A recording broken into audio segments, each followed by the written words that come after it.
Et comment les géants de la tech ont conquis un pouvoir inédit, se sont rapprochés de Donald Trump et pèsent plus que jamais sur nos vies. Bonsoir Raphaël Baquet. Bonsoir. Merci d'être avec nous, grand reporter au Monde. Damien Leloup, bonsoir. Bonsoir. Merci d'être là, journaliste au Monde, spécialiste de la tech. Vous co-signez avec Alexandre Picard, dernier journaliste au Monde, cette grande enquête chez Albin Michel, Nos nouveaux maîtres. Bon, le titre, il est très fort. Nos nouveaux maîtres. On est déjà soumis, totalement soumis. En tout cas, ils ont un pouvoir immense, inédit, et sur pratiquement tous les aspects de nos vies. Donc, y compris sur des domaines qui autrefois étaient des domaines purement régaliens. Ils ont un pouvoir sur la défense, sur le militaire, ils ont un pouvoir sur la communication, ils ont des satellites, ils ont le pouvoir de modifier l'opinion aussi. Ils fabriquent l'opinion aujourd'hui avec les réseaux sociaux. Et de fabriquer aussi une partie de l'information. Ils ont plus de pouvoir que les politiques, les chefs d'État, que vous connaissez bien, puisque vous leur avez consacré de nombreuses enquêtes. Ah, indéniablement. En tout cas, ils ont autant de pouvoir que les politiques, ça c'est clair. Et on voit que pour l'instant, ils font une alliance avec Donald Trump parce qu'ils ont encore besoin du pouvoir du président des États-Unis, notamment pour lutter contre les régulations que veut imposer l'Europe, par exemple. Mais Donald Trump aussi a besoin d'eux. Alors, on va revoir les images qui ont vraiment stupéfait le monde de l'investiture de Donald Trump, parce qu'ils étaient tous là, d'Elon Musk à Jeff Bezos, en passant par Mark Zuckerberg. On va voir ces images à la Maison-Blanche. Elles marquent une forme de basculement. Dans quoi ? Ils étaient tous là. C'est un alignement, c'est un ralliement de ces élites de la tech américaine. Dans quel but ? C'est un ralliement, ça c'est sûr, en partie opportuniste, ça semble assez clair de la part d'une partie d'entre eux, plus sincère et parce qu'il y a un alignement politique qui se fait aussi avec une autre partie d'entre eux, Elon Musk, Peter Thiel, qui sont sur l'aile droite de la Silicon Valley. Eux, clairement, ils sont là parce qu'ils trouvent que c'est une très bonne chose l'élection de Donald Trump. Peter Thiel, Palantir, PayPal, parce qu'on ne les connaît pas encore tous parfaitement, c'est bien ça ? Tout à fait. Mais il n'était pas de ce côté-là au départ, si j'ai bien lu le livre, qui est très bon d'ailleurs. Et c'était plutôt des progressistes californiens, cool. En tout cas, ils ont été étiquetés progressistes pendant quasiment 2 décennies. Ils ont soutenu des candidats démocrates. Après, il y a une forme un peu de malentendu aussi, dans le sens où ça reste des grands patrons, ça reste des hommes d'affaires, et ils sont surtout du côté du pouvoir. Ils sentent très bien aussi les changements de pouvoir et les évolutions politiques dans la société américaine. Mais à partir du moment où ils ont été nantis d'actionnaires très puissants, ils sont passés de l'autre côté de la force, quoi. C'est pas qu'une question d'actionnaire, parce que Mark Zuckerberg, par exemple, une partie de son pouvoir, c'est aussi qu'il est seul maître à bord au sein de Meta. Il a une classe d'actions spécifique qui fait qu'en fait, il ne peut pas être dégagé par ses actionnaires, ce qui est assez peu le cas finalement. Oui, mais il doit tenir compte de son cours de bourse et de l'opinion des marchés quand même. On va les reprendre un par un, mais moi j'aimerais savoir comment on enquête sur eux. D'abord, vous avez beaucoup enquêté, ouvert beaucoup de portes, notamment au niveau politique. Vous, c'est la tech. Est-ce que tout est verrouillé ? Est-ce que c'est plus verrouillé qu'aucun autre, alors qu'ils veulent la transparence, ils n'arrêtent pas de parler de la liberté d'expression ? C'est facile d'enquêter sur ces élites de la tech, sur ces technocrates de la tech, les oligarques de la tech ? Moi, je dirais que non. C'est très verrouillé. Pourquoi ? Racontez-nous. D'une part, parce qu'effectivement, ça fait partie des gens les plus riches du monde, donc ils ont un nombre de personnes dans leur entourage qui sont là pour éviter que des journalistes puissent leur parler ou s'approcher d'un peu trop près, qui est assez important. C'est beaucoup plus facile d'approcher des ministres ou des présidents de la République ici comme à l'étranger que la plupart de ces patrons. Donc tout est verrouillé ? Oui, et il faut voir que chaque employé, chaque haut cadre est à la fois très grassement payé, avec des salaires qu'on n'imagine pas tellement en France, à vrai dire, et en même temps signe des contrats de confidentialité à rallonge. Donc c'est vrai que c'est difficile, et c'est aussi pour ça qu'on a aligné et multiplié nos forces entre Alexandre et Damien, qui connaissent très bien la tech, et moi qui connais bien les mécanismes du pouvoir. À nous trois, on était beaucoup plus solides, évidemment, pour investiguer dans ce domaine. On comprend qu'ils défendent leur intérêt et leur business, et on comprend le ralliement à Trump, même si ça ressemble vraiment à des volte-face, notamment pour Zuckerberg, on va en parler. Il accélère leur pouvoir aujourd'hui, Trump, nettement. Sans conteste. Sans conteste. Oui. Il y a tout un tas de régulations qui ont sauté ou sont en train de sauter, qui sont des régulations sur l'environnement pour empêcher la construction de data centers, l'encadrement de l'IA aux États-Unis, la politique étrangère américaine. J.D. Vance, le vice-président américain qui est très proche de ces milieux de la tech, il vient en Europe pour dire ça suffit, si vous continuez de vous attaquer aux entreprises américaines, il y aura des rétorsions. C'est du jamais vu, je pense, dans l'histoire récente. Tout ce qui entrave, régule, est considéré comme à abolir absolument. Quel est leur rapport avec la démocratie ? On sait que Peter Thiel a pu très clairement dire qu'il considérait que ça n'était plus le système qui permettait l'innovation. Il ne parle pas de progrès, c'est l'innovation technologique. D'autres, comme Mark Zuckerberg, c'est peut-être un peu différent encore, non ? Oui, justement, il y a des vrais idéologues, comme Peter Thiel, et effectivement ce qu'on appelle des libertariens, un concept qui n'existe pas en Europe. Mais l'idée que, évidemment, il faut la liberté prime surtout, la liberté d'entreprendre, s'entend. Et Peter Thiel a même théorisé que la démocratie était plutôt nocive et en tout cas inutile et surtout inefficace. Et il prône plutôt un système aristocratique avec des entrepreneurs qui dirigeraient... un PDG roi. Voilà, un PDG roi ou une petite oligarchie. Un peu la République de Platon, c'est-à-dire que les gens qui savent, les gens qui ont des responsabilités. Exactement. C'est aussi Guizot, et ça existe un peu en France. Exactement. Guizot, c'est-à-dire que c'est les propriétaires qui doivent décider, puisque eux, ils sont responsables, ils connaissent la vie. Ça a existé, c'est tout à fait vrai. Et ils sont pour le suffrage censitaire, mais il y en a qui le disent. Exactement. Sauf que, ils trouvent que le vote les des gens femmes, nuls et faibles votent, c'est une catastrophe. Donc ça, c'est les idéologues. Ça, c'est les idéologues. Ils ont même parfois l'idée de faire sécession avec l'État. Donc vous mettez Peter Thiel, vous mettez Elon Musk ? Oui, alors Elon Musk en moins théorisé, mais oui.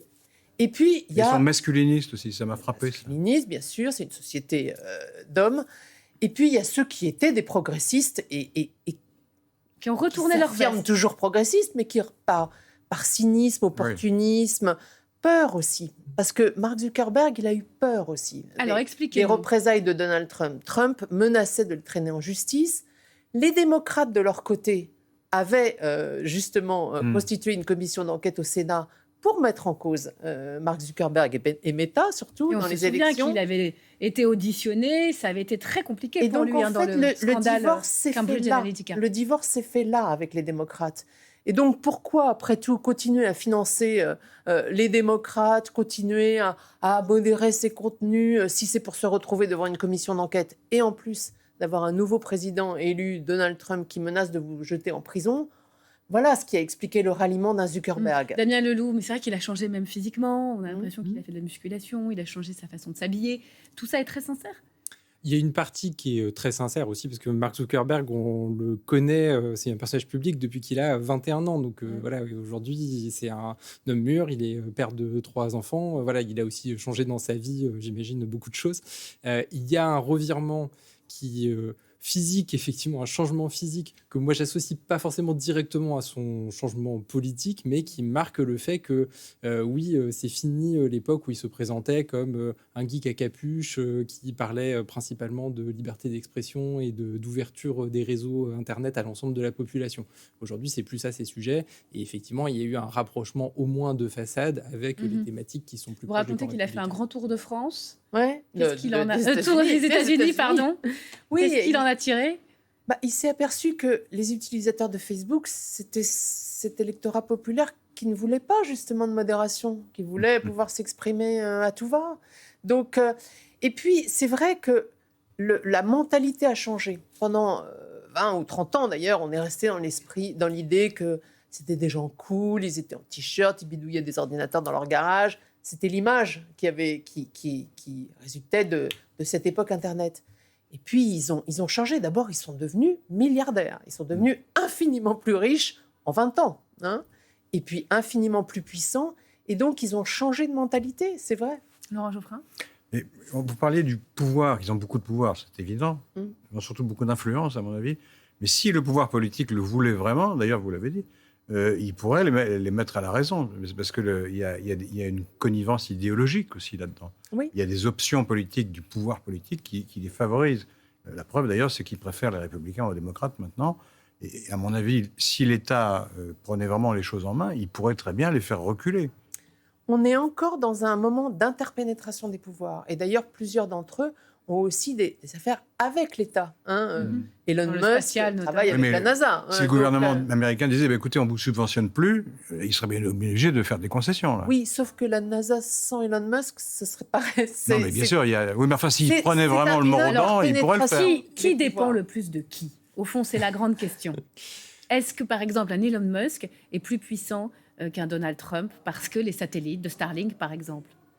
Il a un avantage majeur qui est qu'il n'est pas soumis à des élections des midterms dans un an. Il n'est pas soumis à de prochaines élections présidentielles. Il est principal, voire seul maître à bord dans la plupart de ces entreprises. Et donc les contre-pouvoirs, en fait, c'est surtout sous cet angle-là qu'il faut y réfléchir, c'est que les contre-pouvoirs qui sont face à ces gens sont très peu nombreux. Oui, l'État fédéral américain peut couper les subventions, mais ces gens sont aussi parmi les principaux donateurs des candidats au Congrès, aux élections pour les postes de gouverneur aux États-Unis. Donc il y a effectivement une interpénétration des pouvoirs qui rend difficile le fait de s'y attaquer. Qui est financé par le grand capital, il faut bien le dire. Oui, mais ce financement politique est énorme. Oui. Mais en Europe, c'est différent.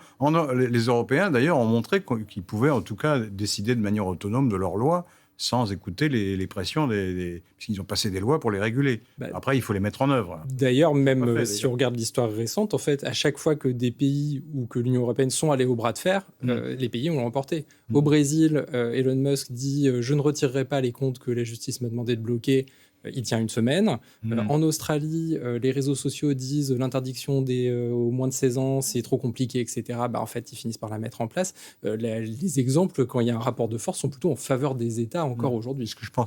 Et c'est très utile de les décrire, parce qu'on voit très bien le type de société qu'ils veulent mettre en œuvre. Sur le type de société, parce que je voudrais qu'on parle après, justement, des moyens de leur résister, s'il y en a, des moyens de les arrêter, s'il y en a. Ils sont dans une dystopie complète. C'est-à-dire que pour eux, il y a une planète B, pas tous peut-être, mais sur laquelle Mars, pourquoi pas, on pourra toujours survivre, tant pis pour les autres, et aucune bride à l'innovation. Il y a une forme de réalité augmentée de l'humain aussi. Ça pèse vraiment dans leur façon de voir le monde. Oui, ils sont nourris, c'est ce qui nous a intéressés d'ailleurs, ils sont nourris de science-fiction. Et évidemment, ils ont une culture geek propre, qui est tout à fait particulière. On n'a jamais vu des élites avoir ce genre de référentiel. Donc, c'est exemple. La science-fiction, par exemple, c'est la première fois qu'on voit une élite avoir cette référence-là. Star Wars, les élites Seigneur américaines, des Anneaux, etc. Voilà, ils ont tous des références. Donc, là, ils ont une vision aussi mythique de l'Empire romain. Oui, ça m'a frappé. Là, également. C'est l'empereur Auguste. Alors, ils disent l'empereur Auguste parce que Auguste, il est passé de la démocratie, de la République, à l'Empire. Oui, ce sont les empires qui leur plaisent, pas les républiques. Oui, justement. Mais d'où la référence à Auguste. Et Trump, c'est leur Auguste. Alors, c'est un peu au petit pied, mais il a la même fonction. C'est de passer de la démocratie américaine à une sorte d'oligarchie états-unienne. L'empire de l'ombre, ou le côté obscur de la force. On est un peu là-dedans. Leur culture, évidemment, compte aussi dans leur façon de se projeter et de projeter ce que pourrait être l'humain. Ils sont très transhumanistes, avec l'idée qu'on peut augmenter l'humain, voire le suppléer, et tout le travail sur l'intelligence artificielle, c'est celui-là aussi. Ouais. Justement, Daniel, vous avez beaucoup travaillé sur cette culture geek, des oligarques de la tech. Racontez-nous. C'est vrai que c'est que des grands enfants, on a un peu l'impression aussi. Alors j'en fais partie aussi de ces grands enfants qui sont fans de cette culture, donc voilà, je pense effectivement je peux me mettre un peu à leur place jusqu'à un certain point. Après, moi, ce qui m'a beaucoup frappé quand on regarde les références qu'ils ont, c'est que ce sont des références effectivement très impériales, y compris en science-fiction et en fantasy et dans toutes ces cultures de l'imaginaire. Il y a vraiment cette question de l'empire et cette question du héros qui revient en permanence. Dans le cas d'Elon Musk, c'est assez flagrant. Il l'a dit à de multiples reprises. Lui, il pense qu'il est sur cette terre pour sauver l'humanité, la sauver de la menace du réchauffement climatique ou d'une pandémie en colonisant Mars, etc. Donc il y a une espèce de complexe du héros qui est sans doute un peu nourri effectivement de ses lectures, mais qui est aussi très messianique, effectivement, qu'on retrouve beaucoup chez Il y a une auteure américaine que les Français connaissent très peu, qui s'appelle Ayn Rand, et qui a écrit des pièces et des bouquins où elle fait justement l'apologie. Elle est libertarienne, par ailleurs, mais d'un genre très particulier, parce qu'elle est pour le surhomme, l'homme sauveur qui va montrer la voie à l'humanité. et à qui on doit donner le pouvoir, quand même. Oui, il y a un côté, et son best-seller décrit par le menu comment l'État est dépassé par rapport à l'entrepreneur qui est l'être supérieur, en fait. C'est un des modèles de Peter Thiel. Sur l'intelligence artificielle, est-ce qu'ils sont tous alignés? Aucune limite, aucune règle éthique? Je ne pense pas qu'on puisse dire qu'il n'y ait aucune règle éthique. D'ailleurs, on a eu un exemple très récemment encore. Grok, l'intelligence artificielle développée par les entreprises d'Elon Musk, permettait de dénuder des gens très facilement. Ce n'est pas le cas de ses principaux concurrents. Certaines de ces personnes, Sam Altman, qui est le fondateur d'OpenAI, il a aussi une forme d'éthique qui met fortement en avant. Je ne sais pas à quel point c'est sincère, mais il dit l'IA va permettre à l'humanité de faire un bond en avant de manière gigantesque. Il faut que ça soit fait de façon responsable. Alors, évidemment, c'est plus facile à dire quand on est le patron d'une des principales entreprises, parce que son entreprise, au début, ça a commencé comme une fondation à but non lucratif, et aujourd'hui, c'est une entreprise OpenAI. Donc voilà, on peut s'interroger un peu sur la sincérité de ses motivations, mais voilà, il y a quand même des limites éthiques qui La compétition et la rivalité aussi entre eux est une donnée très importante. Ils sont tous en rivalité les uns avec les autres. Il n'y a que des hommes. Oui, et donc ils sont dans une compétition extrême pour gagner la bataille de l'innovation et de l'argent, quand même. Oui, un mot sur Jeff Bezos. Est-ce qu'il est différent des autres? Lui, il a aussi du spatial. Évidemment, on pense à Amazon, des médias aussi. On viendra sur ce qui s'est passé avec le Washington Post. Mais comment vous le situez? Il n'a pas toujours été très tendre avec Donald Trump. Non, puis il est différent aussi parce qu'il est un peu plus âgé. Ouais. Qui, mine de rien, a fait une différence assez importante parce que tous les autres sont globalement de la même génération. Et aussi, en fait, il vient pas de la Silicon Valley. Lui, c'est Seattle, c'est le nord-ouest des États-Unis. C'est en fait une culture entrepreneuriale un petit peu différente, même si les différences s'estompent. Donc, il est un peu à part. Et d'ailleurs, ses investissements sont assez différents. Effectivement, c'est le seul à avoir acheté un média. Mais lui aussi craignait des représailles. Il a fini par mettre au pas, quand même. Oui, voilà. Il était lui aussi menacé quand même par toutes les lois antitrust, parce que Amazon, parfois, est en position de monopole sur bien des secteurs. Et donc, évidemment, c'est une menace. Et Donald Trump faisait peser aussi cette menace sur lui. Donc, c'est aussi la raison de son ralliement. Et on voit que c'est un ralliement même spectaculaire, la façon dont il finance le documentaire sur Melania Trump. Et ce qui se passe au Washington Post, les vagues de licenciements, pour des raisons économiques, dit-il, peut-on le croire vraiment? Est-ce que ce n'est pas une manière de aussi faire plaisir à Donald Trump? C'est un deuxième signal concomitant. C'est-à-dire, on finance un documentaire de pure courtisanerie sur la femme du président, et en même temps, effectivement, on licencie des enquêteurs dans un et on modifie journal. La ligne politique du journal. Et on modifie la ligne politique du journal.